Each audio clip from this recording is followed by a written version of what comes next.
Hi, welcome. It is the Nisha Jackson Show. You can't do that. This is union. You just took my job right there. You got to be careful. No, we sure appreciate you being here. She is Nisha Jackson, by the way. Go to nishajackson.com and find out all the things that Nisha does. One Peak Medical is another great website. And subscribe. Anyway, my name is Rusty Humphries. I'm really not here for any reason other than to make, when Nisha's a very beautiful woman, but sitting next to me, it really helps. It really makes you pop. So I'm glad to be able to help. What are we talking about today on the Nisha Jackson Show? Very, very sensitive subject. Okay. I debated whether to do a couple of podcasts on sex, especially women and sex. But I thought, it's the new year. I'm sure that some women said in their New Year's resolution in the first 3 months of the year, I'm sure they said, I want to have more sex this year and actually sort of enjoy it. You know what? I'm not a woman and I'm on that, in that camp. Yeah, okay. So it's a good thing. I only say this because I don't feel, that's a silly word to use. I know after doing gynecology for 30 years and listening to women and asking the question, how is your sex life? How is your sex drive? How are you feeling? The majority of women that are not balanced say, I have zero sex drive. In fact, many of them would say, I don't even care if I ever have sex again. And these are not old women. These might be younger women. So I thought it would be a good idea to explain why women today are experiencing low sex drive more than any other time in history. And this is going to be a two-part podcast, because then we're going to also talk about why sex is good for women besides just for pleasure. We're going to talk about what are the medical and health benefits of having good sex and enjoying it, and also what you can do to improve your sex drive if it's not good. And I would guess as a man, this is a really good show to listen to because you sure want to understand what your woman's going through, right? Yes, and most of what I'm going to say actually is applicable to men. And never in history have we ever had more men on a whole have low sex drive or sexual related functioning problems than we do today. Okay. So it's a very pertinent subject, and I realize it might be a sensitive subject for some people, but we need to talk about it because it's very beneficial to your health. And we need to make sure that it's in a good working order. Okay, please take it away. So, number one, we have to ask ourselves, how is your sex drive? Now, most people don't really need to think about this. They just know right away their sex drive is either good or it's bad, or it could be better. So if you're having sex very infrequently, then this show is very applicable to you. Or if you're having sex regularly, but you really don't want to, you really don't care about it. And I'm mostly addressing women right now. But again, this affects men too. What would be your definition of infrequently? Infrequent would be if you're having sex less than once per week, that would be infrequent. Okay. So I'd prefer it was 2 to 3 times per week because I think that's much more healthier for women. And if you're not having sex regularly, it's very likely that you have a hormonal imbalance. So there's many things that can cause a hormonal imbalance. The number one reason why your hormones could be imbalanced for men and women that can negatively affect your sex drive is stress. Really? So high stress, we call it the pregnenolone steal. So when your stress is high and you have an imbalance in cortisol, it can affect your body's ability to make pregnenolone. Pregnenolone is the hormone that's highest on the hormone manufacturing chain. So all your hormones start from cholesterol, then it goes to pregnenolone. And from pregnenolone, it goes into all the other hormones that you make for your thyroid and your stress hormones and your sex hormones. It also goes into your brain chemicals. So we want to make sure that your stress isn't really high, because if it is, it can negatively affect your testosterone level as a woman and a man. So when testosterone level is low, or even estrogen level is low, it can cause your sex drive to be compromised. So not only do you not think about it as often, but it feels more like a chore, like you really have no work at it. Right. And it's not naturally there. And it also can affect your functioning. So the first thing that we want to do when we see somebody in our office, Rusty, is really to look at their hormone levels. And not just sex hormones like estrogen, progesterone, and testosterone, but we want to look at their thyroid levels. We want to look at their neurobrain chemicals, and we want to look at their stress hormones. When you say 3 times a week is what you'd like, is that for every age, or doesn't it go down? You hit a 60 and you're just done. Right. So that's a good point about the age. I think it's healthy at all ages, but certainly the frequency may go down with age. But most people up until about age 70 really should be having sex regularly, should be having sex 3 times a week. Now, you don't have to. I mean, if that's not possible or it's not desirable between a couple, I'm just saying if the frequency goes down below one time per week, this show is probably applicable to you. And I'm just talking about not necessarily from, what you desire in your relationship. I'm just talking about the health benefits of having a good sexual health.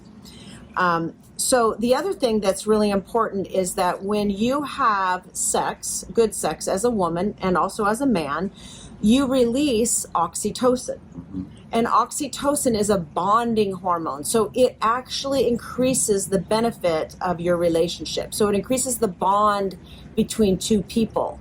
Now, you can actually get oxytocin released from laughing. You can get it from having an orgasm. You can also get it from hugging and kissing and caressing another person or your partner. So you can get it other ways, but the highest release of oxytocin comes from good sex. And that what it does is it bonds the relationship. So if you feel like you haven't connected up with your partner and you're feeling distant, you're feeling frustrated with your partner, it's probably because you're not having enough good sex, because oxytocin needs to be released to give you that connecting up feeling. And it's funny, Rusty, most people actually don't even know this. Right. They don't know this about oxytocin. Like, what is oxytocin? But oxytocin is also good for your mood. It's good for weight loss. It's good for energy. It's good for preventing anxiety. So oxytocin is not only good for your relationship with your partner, but it's very good for it has other health benefits to it. So we call it the love hormone, the love connection hormone. And I'm amazed at how many couples we fix their hormone imbalance that they may have, and how many relationships we have saved in our office, not just because we're so amazing, but because we just fixed the hormones that were imbalanced and they're having a better sex life. That's great. And having a better sex life improves this hormone called oxytocin. So the other thing that is a problem when it comes to drive and sexual function, and besides hormone imbalance, is the way that a woman feels about her body. Now, we all know, and this might even be true for men too, and often it is how you feel about your body physically can increase or decrease your sex drive. So obviously, if you don't feel comfortable taking clothes off, if you don't feel comfortable in front of your partner, if you're constantly telling yourself you're fat and you're ugly, you're not going to feel very desirable to your partner.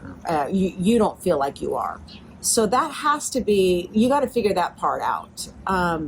So from a man's standpoint, the man is not really worried so much about what you look like. It's more what a woman is telling herself. I will agree with that. Yeah. So men are just attracted to you. That they're your partner. So you constantly telling yourself that you're ugly, you're fat, you're not measuring My thighs up. are too big. Right. She's right. We're not thinking that. They're not thinking that. They're just thinking they're really glad to be with you. So try to mine your thoughts. Again, we've talked about this in other shows, how important it is to stop telling yourself negative things about yourself, because not only will you become more of that, so if you tell yourself you're fat and ugly, you're going to become more fat and ugly. And that's probably not what you really want to do, but it does hamper your ability to have a good sexual relationship with your partner. And then the other thing too is having a negative situation with sex. So if you have a partner that you don't feel comfortable with, you have a partner who's not patient with you, you have a partner that doesn't know what you like, you have a partner that you can't be honest with, or you have a partner that you keep having a negative experience while you're having sex with, none of those things are good. Because the more negative experiences you have, the more likely it's going to be that you're going to have many more negative experiences, because the connection between your brain and your pelvic organs for sex is really interesting. Meaning that if you have a negative experience, and this is really, really, really true for men, if you have a negative experience, meaning you don't perform the way you would like to perform, and what happens is the next time you go to have it, there's all this pressure to perform. And it can reduce your ability to perform because you've already pre-wired your brain not to perform. And this is so much more true than even sports, because your brain can do this with sports too, where you're so concerned about performance that you can't perform at sports. The same thing is true about sex, but it's much more impactful. So it's really, really, really important for you to get out of your head and to not put pressure on yourself to perform. So talking with your partner, and we're going to talk about this in this show, the second show here, talking with your partner about not trying to have a goal, but just being with them is really important, because it takes the pressure off of you trying to perform to get to a certain whatever goal for sex and then not performing, and then that creates a negative network between your brain and your ability to achieve your goal for sex. So get rid of the goals and quit being hard on yourself that something good or bad's going to happen. Are you going to jump in here anytime? No, now? I'm here taking mental notes myself. This is all good. So there are other hormones that have to do with low sex drive. So besides the obvious one for men and women, which is testosterone, testosterone is kind of the sex hormone, but so women need testosterone too? Yes, women need testosterone, and there are things that can cause your testosterone to be low besides stress, which is the number one. Antidepressants are a huge cause of low testosterone. In fact, they don't say if your testosterone will drop while using a antidepressant. It's just a matter of when. So antidepressants do lower testosterone for men and women, and that can reduce your sex drive significantly. Is that the only thing that low testosterone for women does? What else? I mean, is that the most negative thing, is lowering sex drive? Yeah, so testosterone is important for many, many other things that we don't have time to get into on the show. But, your control of stress, your control of anxiety, it helps control migraine headaches. It helps you not lose muscle mass. So when your testosterone's up and into an optimal range, you store muscle mass better. When it's low, you lose muscle mass. So it is a big deal. Yeah, it's a very important hormone, but there are other hormones that can cause your sex drive to be low as a woman, and that includes thyroid hormones. So if you have low thyroid, or maybe you're taking thyroid medication and it's not optimal, it can lower your sex drive. Your sex drive will be compromised in some way. Low estrogen can affect your sex drive. Low progesterone can affect your sex drive. When your progesterone level is low, we call it the cuddling hormone. So when your sex drive is low as a woman, you don't even want anyone to touch you, which is a little bit of a problem if you're trying to have a good sex drive. Right. You don't want anyone to touch you. So the hormones are really important, but also there's another hormone called DHEA, which is a stress hormone. And I call it the fountain of youth hormone, and it's very important for sex drive. So there are many things that we test for in a woman's body and a man's body to determine what might be negatively affecting the sex drive. And DHEA is just another one. So I just want to leave with just a couple of things that good sex does for you.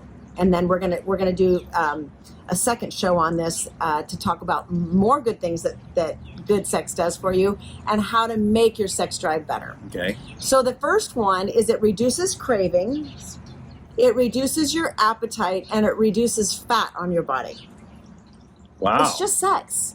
Okay, good sex reduces your cravings, reduces your appetite, and reduces fat on your body. Very clear. Research has been very clear on this, that it helps all three of those areas. So obviously, I'm not getting enough. Yeah, so if you're trying to lose weight, it's the New Year's. You need a good sex life, okay? 2 to 3 times a week. Okay, one of the things you were talking about very quickly is all these different hormones of how do I find out if I'm optimized or not? Yeah, so having the levels checked is really important. You can go to your medical provider. I would recommend that you get my book, Brilliant Burnout. It tells you exactly what you need to have tested. It tells you exactly how to interpret the levels and exactly what to do about it.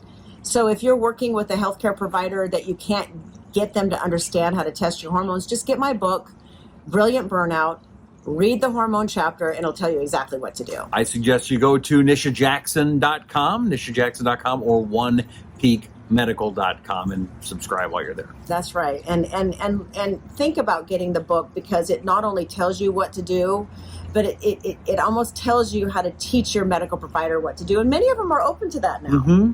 Yes, and we can do testing also. Many of our patients will fly in to see us if they want to for the first time, just to get balanced, and then follow up with their local healthcare provider. Really excellent stuff. Have we? So we've got another chapter. You have one more though? No, I'm gonna go through the other benefits of having good sex in the next show, and what to do about your sex drive if it's low. Like what exactly to do.